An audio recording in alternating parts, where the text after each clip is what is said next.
E aí eu queria começar primeiro falando sobre o nome dessa mesa, né? O título aqui dessa mesa, Museus e Resistência. Muito interessante trazer essa dimensão, né, dos museus e não citar algo que sempre nos acompanha, que é comunitários.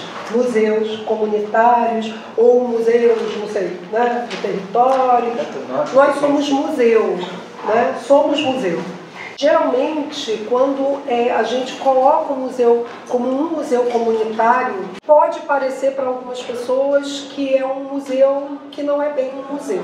Não é porque está dentro de uma favela, ou porque está numa ilha onde já foi um presídio, né, ou porque trabalha com questões muito sociais, políticas.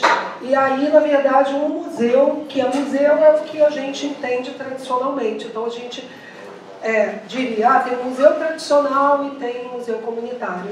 Eu não vejo dessa forma, acho que a gente aqui, na verdade, comunga dessa ideia, né? Que museu é museu e é um instrumento de preservação do patrimônio, das memórias. E é isso que a gente faz no nosso dia a dia, nas nossas lutas, na nossa militância, porque os museus que aqui estão representados são museus que surgem da militância, são museus que realmente surgem de pessoas que têm esse engajamento e essa paixão, e eu acho que esse vício, anseio, esse desvio de querer mudar as coisas, né?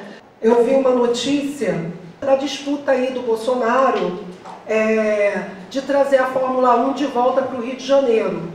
E não sei bem porquê, mas parece que ele está colocando isso como algo que diz respeito já à campanha para 2022, né? Que ele já se declarou candidato em 2022. E talvez, não sei, na cabeça dele, trazer a Fórmula 1 para o Rio é um ponto, é uma vitória já para fortalecer essa campanha. E o interessante é que o Dória rebate isso e diz que não entende por que o Bolsonaro está preocupado com essa questão, porque ele tinha que se preocupar com as questões nacionais e não com a Fórmula 1, mesmo porque a Fórmula 1 já está em São Paulo e é muito bem administrado e tal, e aí ele fala que o Estado de São Paulo tem a competência para gerir a Fórmula 1, não precisa sair de lá. E um exemplo disso, não sei se alguém viu, o exemplo que ele dá de competência do Estado de São Paulo é que enquanto o Museu Nacional está lá sem fundo nenhum, totalmente queimado, né, tem um museu lá, ele citou um museu agora, eu não lembro, um museu lá de São Paulo, um desses nacionais. Não é de língua portuguesa, é um museu do Estado de São Paulo, agora eu não lembro qual deles, mas um desses grandes nacionais. E aí ele fala que lá tem mais de 240 milhões de reais no fundo desse museu. Então ele colocou como exemplo de competência, de gestão, os recursos que ele conseguiu arrecadar, ou que o Estado de São Paulo conseguiu arrecadar para o museu. Enquanto aqui no Rio, trazer a Fórmula 1 para cá. Por quê? Se aqui nem se consegue manter o museu. Foi essa a minha interpretação. Os museus, eles estão sempre no campo de disputa. E a gente, né, entende isso. E isso vem à tona constantemente. A gente, foi legal a Miriam falar um dos pioneiros, porque assim, na verdade o Museu da Maré não é o primeiro museu numa favela. Pelo menos aqui no Rio eu sei que tem o Museu da Providência. Mas o Museu da Maré foi o primeiro museu pensado e criado e gerido por moradores, né, da favela. E é um pioneiro, e aí eu não me sinto velha por isso não, tá, Miriam? É pioneiro. Em 2014 a gente recebeu um telefonema da direção, da diretoria da empresa responsável, dona, proprietária do imóvel onde está localizado o museu, pedindo o imóvel de volta, dizendo que nós teríamos que sair em 2 meses, 1 mês, agora eu não lembro bem. E aí começou todo um processo de mobilização e que foi assim muito rapidamente engrossado por pessoas, e pessoas vieram de vários lugares, moradores e não moradores, apoiar um movimento que a gente deu o nome de Museu da Maré Resiste Fica. E foi muito interessante como a gente recebeu cartas de apoio de vários lugares do mundo, instituições e pessoas, apoiando o Museu da Maré. Claro que a gente sabia que o Museu da Maré tem uma importância, lógico, mas a gente não sabia que tinha toda essa repercussão a ponto de pessoas de tantos lugares apoiarem. E aí toda a mídia comunitária, a mídia tradicional golpista, todo mundo veio e começou a noticiar o absurdo de se tirar o museu lá daquele imóvel, do espaço. E foi uma queda de braço longa, até que a gente não renovou mais o comodato. E durante todo esse processo, foi durante, a Miriam falou, né, que na inauguração do museu em 2006, o Gilberto Gil estava presente, e foi justamente durante todo esse processo, durante o governo ou os governos do PT, que o Museu da Maré não recebeu nenhum apoio para ficar.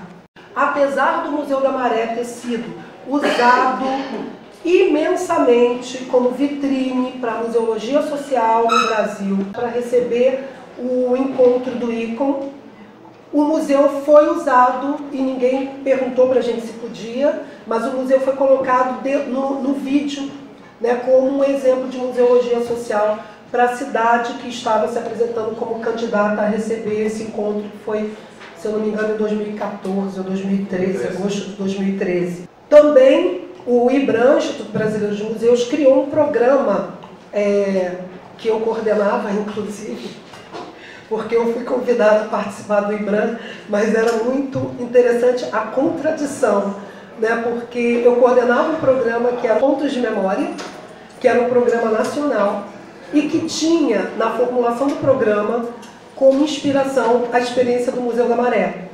O Museu da Maré nunca foi reconhecido, inclusive, como ponto de memória. Para a gente ser ponto de memória, a gente tem que participar de um dos editais, que eu acho que foi o terceiro edital, não sei. Bem, só para saber que quando o ministro da Cultura, Juca Ferreira, resolveu tomar uma atitude e desapropriar o imóvel em benefício do Museu da Maré, foi em 2015, a partir de 2015, quando Boaventura de Souza Santos, sociólogo português, visitou e veio no Rio de Janeiro para lançar um livro no Jacarezinho, e aí alguém que conhecia o Boaventura e também conhecia o museu, pediu para que ele encaixasse na agenda dele uma visita ao museu. Foi tudo por um acaso, porque ele tinha uma folguinha na agenda dele. E aí ele foi visitar o museu. E quando ele soube que o museu estava sendo ameaçado de remoção, de despejo, ele imediatamente fez uma carta para o ministro da Cultura, porque ele conhecia o Juca. E aí o ministro da Cultura mandou então se mobilizar, vamos fazer então, não entrou em contato, que a gente tinha que fazer um relatório sobre todas as ações realizadas no museu, para que comprovasse, esse relatório fosse a comprovação da importância do museu, da relevância do museu. E aí o Mário Chagas fez uma nota técnica, anexou a esse relatório, e nós enviamos para o Ministério da Cultura. E aí o processo de desapropriação do imóvel iria começar, e aí veio um golpe chamado pela Globo de impeachment e pela mídia golpista, pelo PIG, Partido da Imprensa Golpista. E aí o golpe colocou por terra todo esse processo de desapropriação. Mas, como dizia minha mãe, a males que veio para o bem, nesse caso, com certeza veio, porque a gente acabou não renovando mais comodato com a empresa. Eles não queriam dialogar com a gente, a não ser por meio do poder público. E aí, como não tinha mais poder público do nosso lado, a gente não dialogou mais, não renovou mais comodato, e a gente ficou, então, ilegalmente naquele espaço. E isso, eu acho que fortaleceu a nossa luta, mas, de fato, O que foi decisivo foi que parte da diretoria da empresa foi presa. 3 diretores foram presos e passaram uma noite, pelo menos, na prisão, porque em abril do ano passado, ou foi retrasado, acho que foi passado, em abril do ano passado, porque a empresa estava envolvida na questão aí da lei dos portos, junto com o Michel Temer e o Cunha. Então, o que aconteceu é que eles não queriam mais mídia negativa, repercussão negativa para a imagem da empresa. E aí eles esqueceram a gente. Só que esquecer é muito relativo, porque a memória vem à tona em algum momento. Só que nesse caso não deu tempo, porque o Museu Nacional pegou fogo. E logo em seguida, não me recordo muito bem, mas em novembro do ano passado, um diretor entrou em contato com o museu para dizer que, como o museu tinha um reconhecimento muito grande e eles não sabiam qual era a nossa competência para cuidar da estrutura física do imóvel, eles não sabiam se o museu poderia pegar fogo como o Museu Nacional pegou, e eles não queriam repercussão negativa, eles iriam doar o museu para a gente. Foi isso que aconteceu, assim. E eles doaram, mas foram muito honestos. Não vamos dar um centavo para vocês arcarem com os custos da doação. Olha, fácil isso, 74 mil reais. Tá, o que a gente faz? 74 mil reais. E aí, claro que a gente não conseguiria isso aqui com o poder público, com certeza não.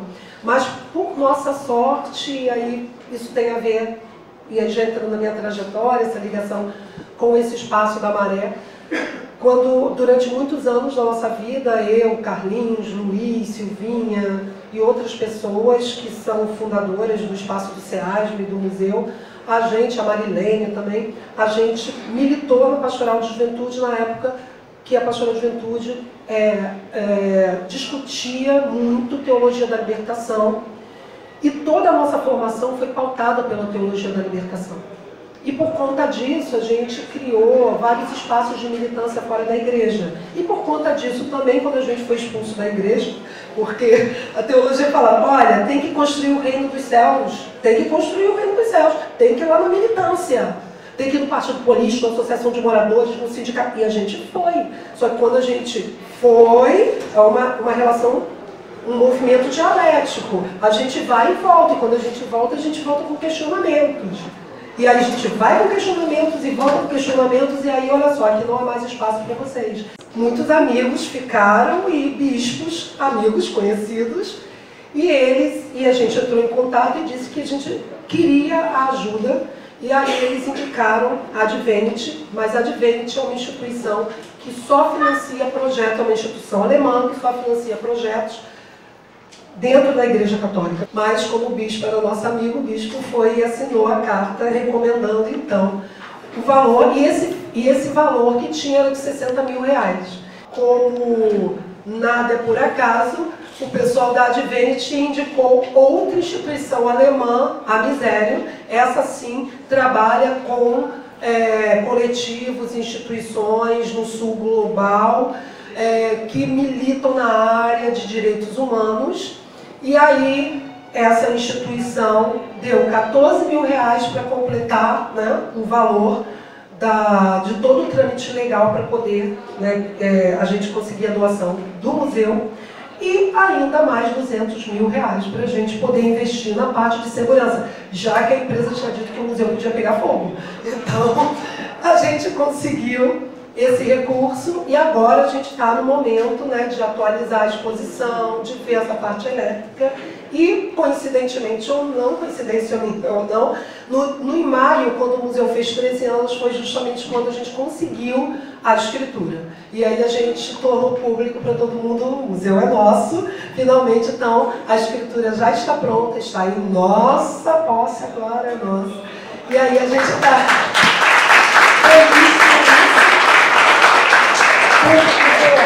É uma luta coletiva. coletiva, não foi porque a gente trabalhou muito, mas só a gente não conseguiria, e eu acho que isso que torna o museu, apesar de ter 13 anos, ser um museu ainda tão novo e trazer sempre essa novidade, porque é isso, a gente está sempre aberto ao diálogo, que é essa a proposta da museologia social, né? Trazer o diálogo e não negar o conflito. A gente não nega o conflito, a gente sabe, por exemplo, que usar o nome Museu da Maré, em momento algum significa que a gente representa a Maré. São 140 mil moradores na Maré. Tem gente, se duvidar, que mora na rua do museu e que não conhece o museu. Esse é um desafio nosso. A gente tem que superar isso. Mas a gente, como morador, tinha toda a legitimidade de dar o nome de Museu da Maré ao museu que a gente estava criando. Agora, ele não pretende ser um museu hegemônico, porque isso não seria museologia social. Ele é um museu. Ele é um espaço aberto ao contraditório, a essas discussões. É claro que tem uma gestão, é claro que tem um espaço e há uma responsabilidade sobre esse espaço, então nem tudo é possível fazer. Mas é claro que, na medida do possível, o diálogo sim, a abertura sim. E a gente sempre tenta fazer com que esse espaço seja um espaço realmente plural. E aí não significa que, por ser um espaço plural, todo mundo é bem-vindo. Mentira, nem todo mundo é bem-vindo.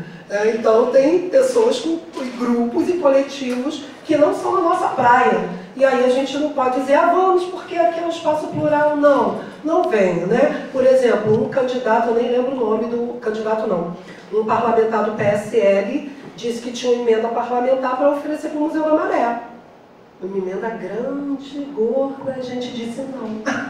Não, porque não é a nossa praia. Mas aí o João Willis e o Molon, a gente fez a emenda. Claro, apresentamos. Para o João Willis, a emenda já está em andamento, já está sendo executada. E o Molon, a gente acredita que a partir agora de setembro, ou agosto, setembro, a gente já consiga desenvolver o projeto a partir dessa emenda parlamentar, né? Então, isso tudo tem a ver com a história, né? Com a história de quem está lá, porque assim, é a nossa história, a gente é de lá, e eu nasci na Baixa do Sapateiro, que é uma das comunidades, estudei a minha vida toda em escola pública, a escola na rua onde eu morava, o Quarto Centenário, depois a escola Bahia, depois eu fui estudar no Mendes de Moraes, uma escola na Ilha do Governador, o ensino médio, e aí vim, por conta dessa militância toda, né, na Pastoral de Juventude, me apaixonei por história. Minha primeira opção seria, na verdade, letras. Eu sou apaixonada por letras, mas a história me chamava naquele momento, era a década de 80, e eu vou revelar que eu, então, entrei aqui na UERJ, minha primeira opção, que eu amo esse espaço, agosto de 1987. 87. Eu entrei aqui para fazer história, nesse andar, o nono andar. Então, assim, fazer história foi um divisor de águas na minha vida, e eu acho que isso motivou, né, para que eu continuasse. Depois eu fui fazer o mestrado, aí foi uma oportunidade, não foi aqui, não foi numa instituição pública, mas foi uma oportunidade que surgiu dentro de um programa de pós-graduação do CPDOC, da Fundação Getúlio Vargas, golpista. Na época eu não sei se já era golpista, né? Bem, mas o CPDOC, eu acho que nem todo mundo que está lá dentro é golpista. O CPDOC, eu acho que tem um pessoal bem engajado, e pelo menos os meus professores eram pessoas muito engajadas, politicamente engajadas, sempre lembrando da Dulce Pandolfi, que é uma pessoa maravilhosa, foi professora, né, lá da pós-graduação. Tudo isso, eu acho que no meio de tudo isso, surgiu a oportunidade de um concurso público, e eu fiz para ser professora de História no município, e a minha primeira opção foi, eu vou trabalhar na Maré. E aí eu fui trabalhar na Maré, e eu comecei numa escola que é a saída da ilha, mas que é dentro do território da Maré, Tenente General Lampião, e eu fiquei muitos anos lá. Só que aí eu tive que me afastar por uma questão de licença, né, de saúde, por questão de saúde. E quando eu ia voltar para a escola, Eduardo Paes estava fazendo uma mudança absurda, mudando segmentos da escola, então a minha escola tinha desde o primeiro ano ao 9º ano, e aí ele mudou isso, então a escola não teria mais o segundo segmento e eu não poderia mais dar aula nessa escola. E aí foi muito ruim, que eu não sabia para onde ir, e aí foi um acaso, ou não acredito em acaso. Eu fui divulgar uma atividade do museu no Seja Maré, que é o Centro de Educação de Jovens e Adultos da Maré. E aí a gente chegou lá, eu e Marilene, para a gente divulgar uma atividade. E quando a gente chegou, eu, curiosa, assim, sem nenhuma pretensão, perguntei à diretora da escola, vocês aqui têm vaga para história? Ela, nos 3 turnos, não temos professor.